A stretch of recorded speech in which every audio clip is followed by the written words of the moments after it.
எடுத்துக்கொள்ளுங்க. பரிசுத்த லூக்கா எழுதின சுவிசேஷம் 2வது அதிகாரம். நான் வேதத்திலேருந்து அதை வாசிக்கிற சில வசனத்தை நீங்கள் கவனமாக கேட்கணும்.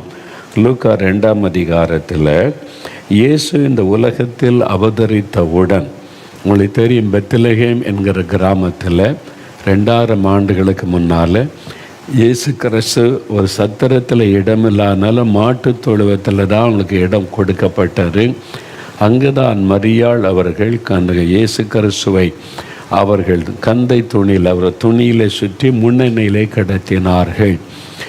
அந்த சமயத்தில் இயேசு அவதரித்தவுடன் முதலாவது செய்தி, அந்த பெத்லகேமின் பகுதியில் ஆடுகளை காத்து கொண்டிருந்த மேய்ப்பர்கள், இரவு நேரத்தில் தங்களுடைய ஆடுகளை பாதுகாத்து கொண்டிருந்த மேய்ப்பர்கள் அவங்க விழிச்சிருப்பாங்க. ஆடுகளை பாதுகாக்கணுமே, ஓநாய்களோ மிருகங்களோ கொண்டு போயிடக்கூடாது என்று. அப்படி இருக்கிறவங்களுக்கு தான் முதல் செய்தி சொல்லப்பட்டது. அவங்க அந்த மேய்ப்பர்கள் என்ன செய்தாங்க என்பது சொல்லப்பட்டு இருக்கிறாரு. அதை நான் உங்களுக்கு வாசிக்கிறேன், நல்லா பாருங்கள் என்ன நடந்தது. முதல் நாளில் 8வது வசனத்திலேருந்து நான் வாசிக்கிறேன். அப்பொழுது அந்த நாட்டிலே மேய்ப்பர்கள் வயல்வெளியில் தங்கி ராத்திரியிலே தங்கள் மந்தையை காத்து கொண்டிருந்தார்கள். ராத்திரியில் மேய்ஞ்சி முடிஞ்சிட்டு பகலில் காத்து கொண்டிருந்தார்கள். அவ்வேளையில் கர்த்தருடைய தூதன் அவரிடத்தில் வந்து நின்றான். பரலோகத்திலிருந்து தூதன் அவங்க முன்னால் நின்று, கர்த்தருடைய மகிமை அவளை சுற்றிலும் பிரகாசித்தது. தேவ மகிமை. அப்போ அந்த ராத்திரியில் இருட்டில் ஒரு பெரிய பிரகாசமான வெளிச்சம் பிரகாசித்தது. அவர்கள் மிகவும் பயந்தாங்க. மேய்ப்பர்கள் அதை பார்த்துட்டு இது என்னதோ அப்படி பயந்து நிற்கும்போது தேவதூதன் அவர்களை நோக்கி, அப்போ தேவதூதன் நின்று அவளை பார்த்து பேசுகிறான். பயப்படாதிருங்கள், இதோ எல்லா ஜனத்துக்கும் மிகுந்த சந்தோஷத்தை உண்டாக்க நற்செய்தி உங்களுக்கு அறிவிக்கிறேன். இன்று கர்த்தராகிய கிறிஸ்து என்ற இரட்சகர் உங்களுக்கு தாவீதின் ஊரிலே பிறந்திருக்கிறார். அப்போ தேவதூதன் சொல்கிற அந்த அறிவிப்பு பாருங்கள். முதல் செய்தி இவங்களுக்கு தான் சொல்லப்பட்டது. முதலாவது வார்த்தை என்னது? பயப்படாதுங்க. இயேசு அவதரித்தவுடன் உலகத்துக்கு கொடுக்கப்பட்ட முதல் வார்த்தை பயப்படாதிருங்கள், உங்களுக்காக இரட்சகர் பிறந்திருக்கிறார். உங்களை மீட்க, விடுவிக்க, ரட்சிக்க, ஆசீர்வதிக்க, பாதுகாக்க, பரலோகம் சேர்க்க உங்களுக்காக கடவுள் மனிதனாய் இரட்சகராய் அவதரித்திருக்கிறார். பயப்படாதிருங்க. அதுதான் உங்களுக்கு ஒரே செய்தி. பயந்துகிட்டு இருக்கிறீங்களா? பயப்படாதுங்க. இயேசு இருக்கிறார்ல, அவர் பரலோகத்தை விட்டு திறந்து மனிதனாய் நமக்காக மனித அவதாரம் எடுத்து வந்தார்ல. பயப்படாதிருங்கள். அப்போது உங்களுக்காக பிறந்திருக்கிறார். பிள்ளையை துணிகளில் சுற்றி முன்னணியிலே கிடத்தி இருக்க காண்பீர்கள், இதுவே உங்களுக்கு அடையாளம் என்றான். அந்த சணமே பரமசேனையின் திரள் அந்த தூதனுடனே தோன்றி, உன்னதத்தில் இருக்கிற தேவனுக்கு மகிமையும் பூமியிலே சமாதானமும் மனுஷர் மேல் பிரியமும் உண்டாவதாக என்று தேவனை துதித்தார்கள். பரமசேனையின் திரள் அப்படின்னா திரளான தூதர்கள், ஆயிரக்கணக்கான தேவதூதர்கள். முதல்ல ஒரே ஒரு தூதன் செய்தி அறிவித்தான்.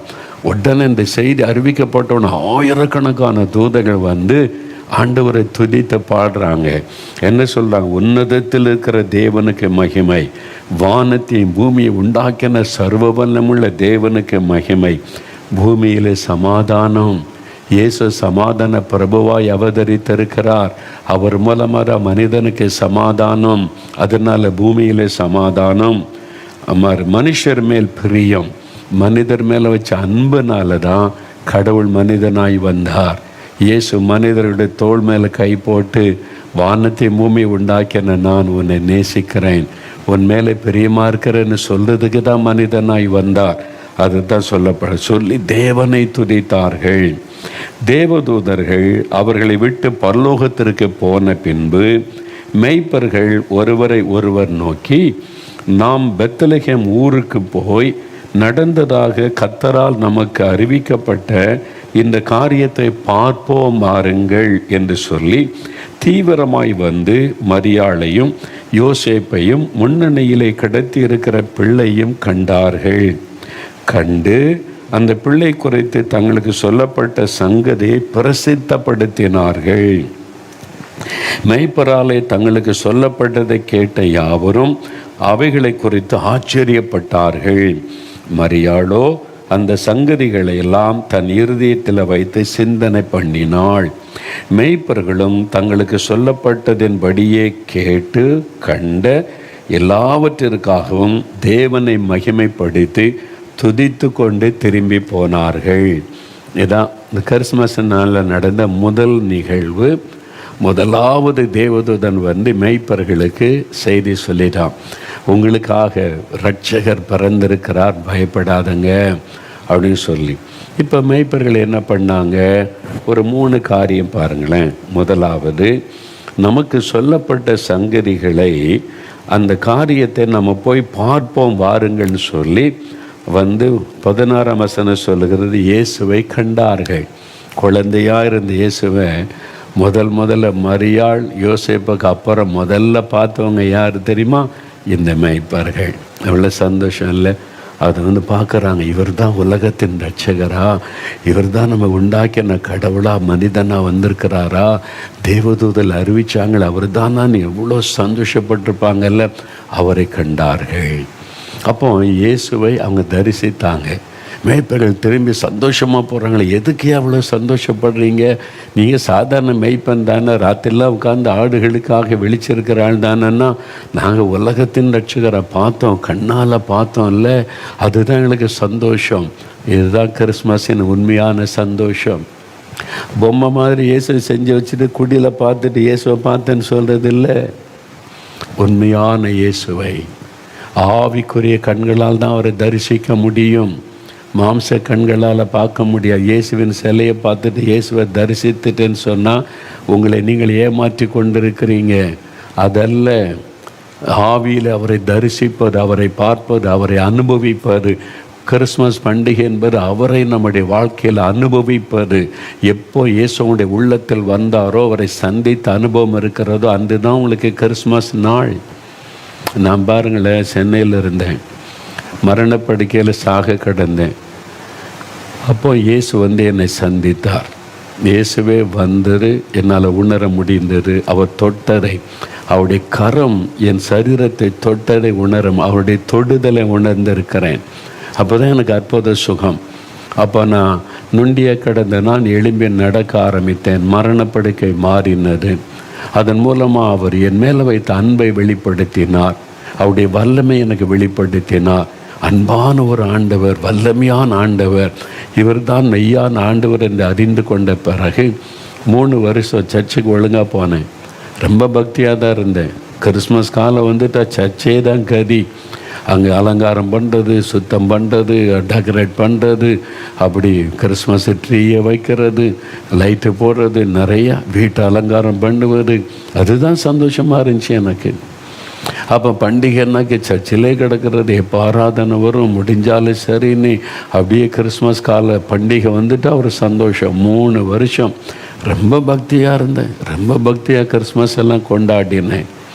ஆனால் 3 வருஷத்துக்கு அப்புறம் நான் காலேஜில் ஃபஸ்ட் இயர் படிக்கும்போது அங்கே தான் ஆண்டவர் என்னோடு இடைப்பட ஆரம்பித்தார்.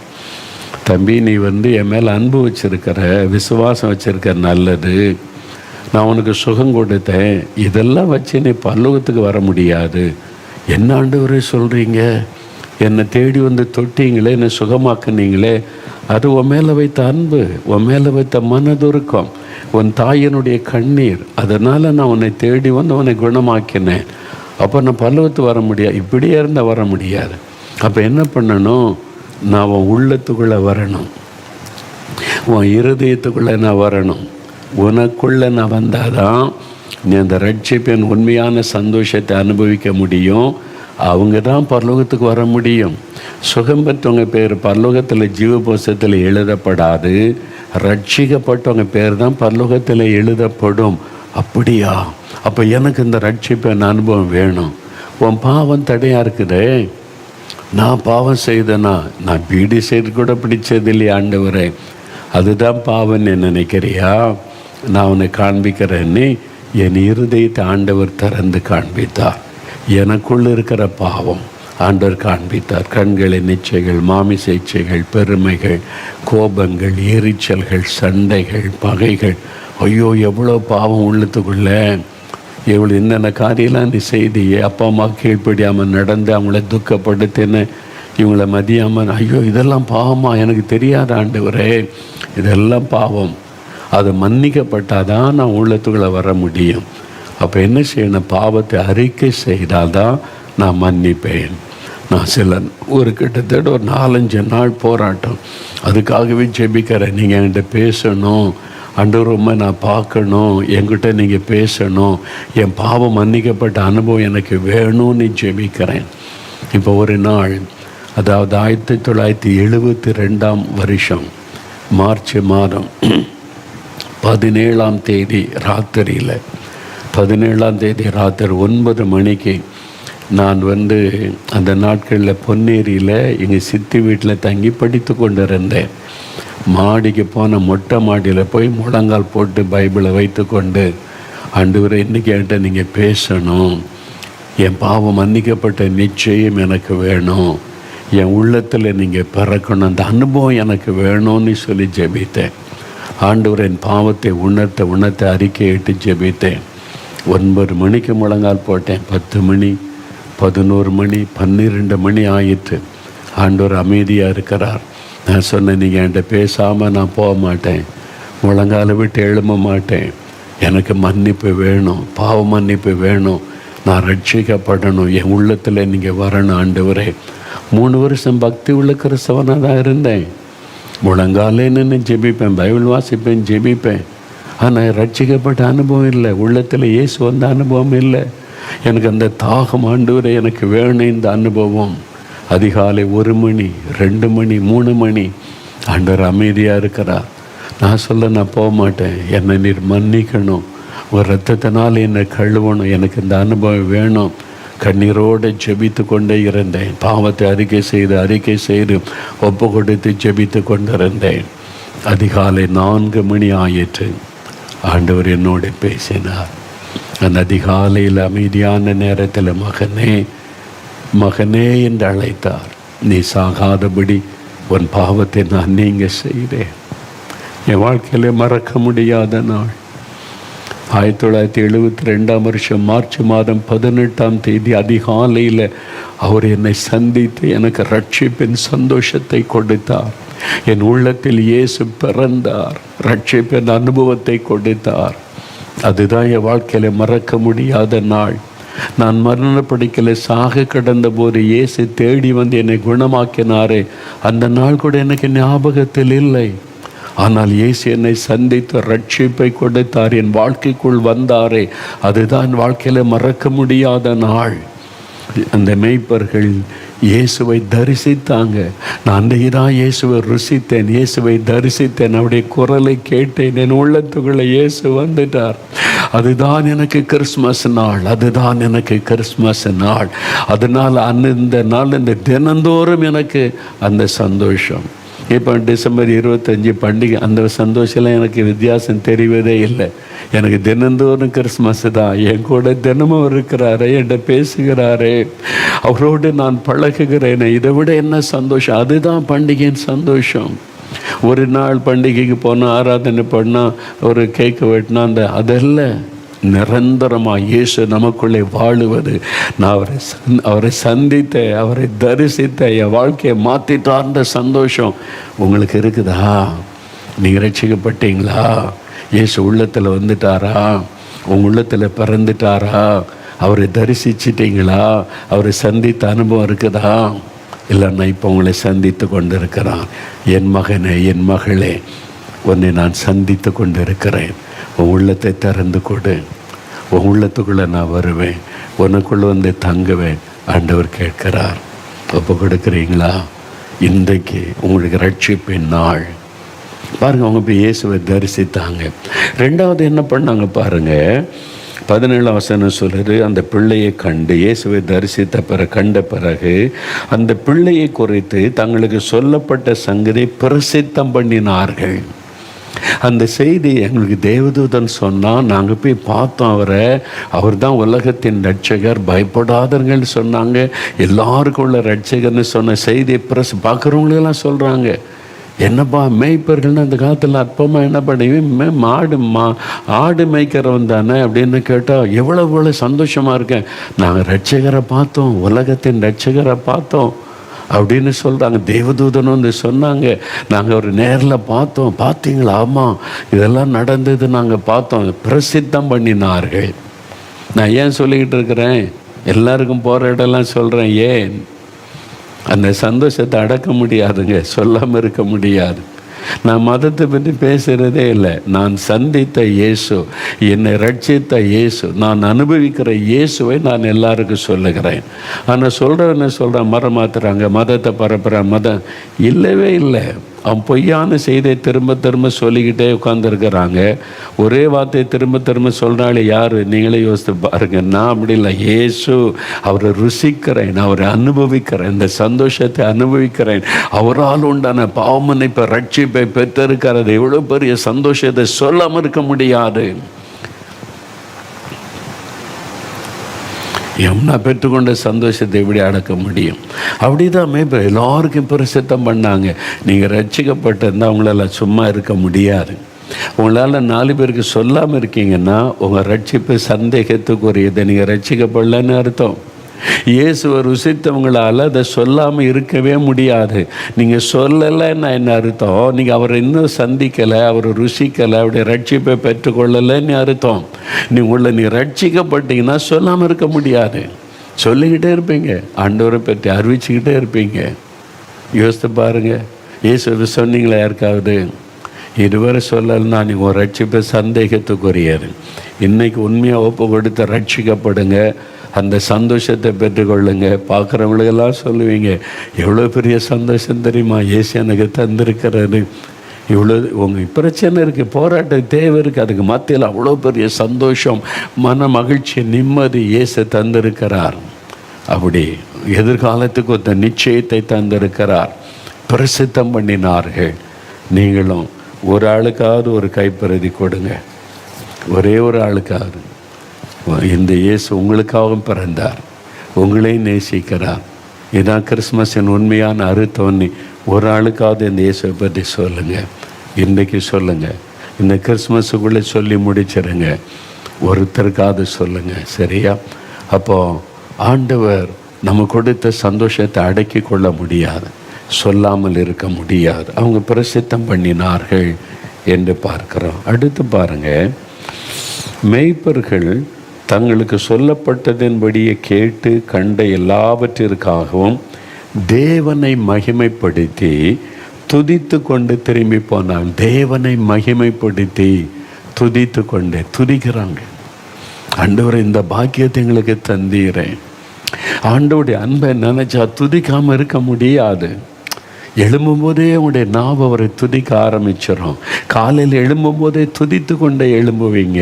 அந்த நாள் முழுவதும் உங்களுடைய இருதயம் துதித்து கொண்டே இருக்கும். எல்லா நாளும் ஒவ்வொரு காரியத்தை பார்க்கும்போது உள்ளம் துதிக்கும். ஆண்டவர் எனக்கு கூட இருக்கிறாங்களே, எனக்கு இந்த ரட்சிப்பை தந்தாங்களே, ஸ்தோத்திர ஆண்டவரே. ஒரு ரத்தத்தினாலே கழுவி நீரை, ஸ்தோத்திர ஆண்டவரே. எனக்கு இந்த பாக்கியம் கொடுத்தீரை, ஸ்தோத்திரம் ஆண்டவரை. துதித்து கொண்டே இருப்பார். அவங்க துதித்து கொண்டே போனாங்க, ஆண்டவரை மகிமைப்படுத்தி கொண்டே இருந்தாங்க. போகிற இடமெல்லாம் இயேசு என்கிற ரட்சகர், மீட்பரை நாங்கள் பார்த்தோம், உலகத்துக்கு ரட்சகராய் வந்திருக்கிறவரை பார்த்தோம் என்று அவரை மகிமைப்படுத்தி கொண்டே இருந்தாங்க.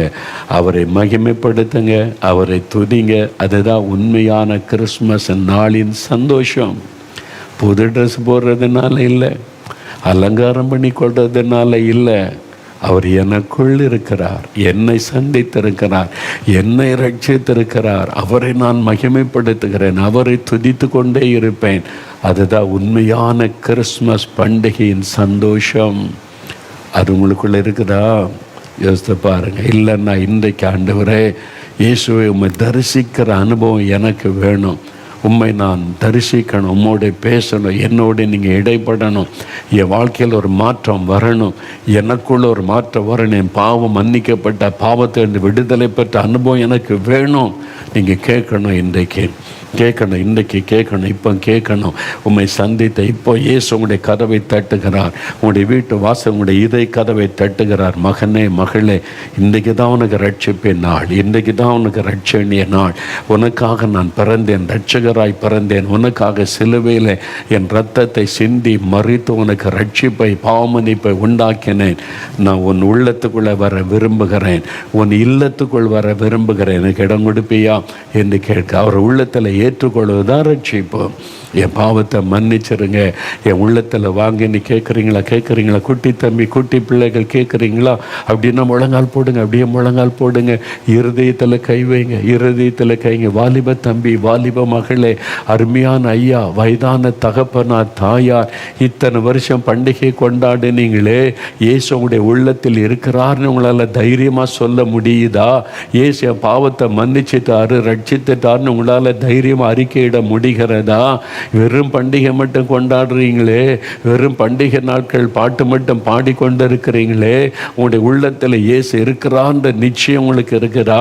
இல்லை, நான் இருதயத்தில் கை வைத்து இயேசுவே இயேசுவே இன்றைக்கு என்னுடைய ரட்சணிய நாள்னு சொன்னீங்களே, என் உள்ளத்தில் நீங்கள் வாங்க, என் பாவங்களை மன்னிங்க, இயேசுவே எனக்காக மரித்த ரத்த சிந்தின அந்த ரத்தத்தினால என்னை கழுவுங்க, எனக்கு நான் உங்களை வெளிப்படுத்துங்க, நான் உங்களை பார்க்கணும், உம்மை நான் அனுபவிக்கணும், உம்முடைய குரலை கேட்கணும், இயேசுவே என் பாவத்தை மன்னித்து விட்ட நிச்சயம் எனக்கு வேணும், ஏசப்பா என் உள்ளத்தில் வாங்க. குட்டி பிள்ளைகள் கூட ஜெபம் பண்ணுங்க, வாலிபர்கள், வாலிப தம்பி மகளே, பெரியவங்க எல்லாம் ஜெபம் பண்ணுங்க, கருத்தா ஜெபம் பண்ணுங்க. தகப்பனே, இதோ இந்த பிள்ளைகள் ஜெபிக்கிறாங்க, குட்டி பிள்ளைகள் ஜெபிக்கிறாங்க, வாலிபர்கள் ஜெபிக்கிறாங்க, இந்த தாயார் தகப்பனார் ஜெபிக்கிறாங்க. இயேசு என் உள்ளத்தில் வரணும், என் பாவம் மன்னிக்கப்படணும், பாவத்தின் பாரம் போகணும், இயேசுடைய இரத்தத்தினால் நான் மீட்கப்பட்டு ஒரு விடுதலை எனக்கு வேணும், இயேசுடைய குரலை கேட்கணும், நான் அவரை தரிசிக்கணும். ஜெபிக்கிறாங்க. யார் யார் ஜெபிக்கிறாங்களோ இப்போ உங்களோட ரத்தத்தினால் அவங்களை கழுவுங்க, பரிசுத்தப்படுத்துங்க, அவங்களுக்கு உங்களை வெளிப்படுத்துங்க, அந்த ரட்சிப்பின் சந்தோஷத்தை கொடுங்க. இயேசுவே உமக்கு ஸ்தோத்திரம், இயேசுவே உமக்கு நன்றி. அப்படியே ஸ்தோத்திரம் பண்ணுங்க. இயேசுவே என்னை மன்னித்ததற்காய் ஸ்தோத்திரம், என் உள்ளத்தில் வந்து விட்டதற்காய் ஸ்தோத்திரம், இப்பொழுது என்னை ரட்சித்து விட்டதற்காய் ஸ்தோத்திரம். ஆண்டவரே இயேசுவே ஸ்தோத்திர. வாய் திறந்து விசுவாசத்தோடு துதிங்க துதிங்க. எப்போ உங்களுடைய பாவத்தை உண்மையை அறிக்கையிட்டீங்களோ ஆண்டவர் மன்னித்து விட்டார். எப்போ நீங்கள் உள்ளத்தில் வாருன்னு கூப்பிட்டீங்களோ வந்து விட்டார். இனி அந்த விசுவாசத்தை அறிக்கையிடுங்க. இயேசுவே உமக்கு ஸ்தோத்திரம், என் உள்ளத்தில் வந்து விட்டதற்காய் ஸ்தோத்திரம், ரட்சித்ததற்காய் ஸ்தோத்திரம். இயேசுவே உமக்கு நன்றி நன்றி நன்றி. ஆண்டவரே, இந்த இயேசுவை நான் எல்லாருக்கும் சொல்லுவேன், அறிவிப்பேன், அதற்காக அர்ப்பணித்துக் கொள்கிறேன். இயேசு கிறிஸ்துவின் நாமத்தில் ஜெபிக்கிறோம் பிதாவே. ஆமேன் ஆமேன். இயேசு உங்களுடைய உள்ளத்தில் வந்துட்டார். இந்த இயேசுவை இப்போ உங்களுடைய உள்ளத்தில் உணர முடியுதா பாருங்க. உங்களுடைய உள்ளத்துக்குள்ள ஒரு மாற்றம், சந்தோஷம், மகிழ்ச்சி உங்களுக்கே தெரியும், அதை ஃபீல் பண்ண முடியும். இப்போ ஆண்டவரை துதிங்க, அதை காத்துக்கொள்ளணும். தினமும் வேதம் வாசித்து ஜெபிங்க. ஆண்டோடைய கரங்களோடு இந்த நடத்தும். இப்போ அவர் உங்களுக்குள்ளே வந்துட்டார், ரட்சிக்கப்பட்டுட்டீங்க. இனி ஆண்டவரை துதிச்சு கொண்டே இருக்கணும். சரியா?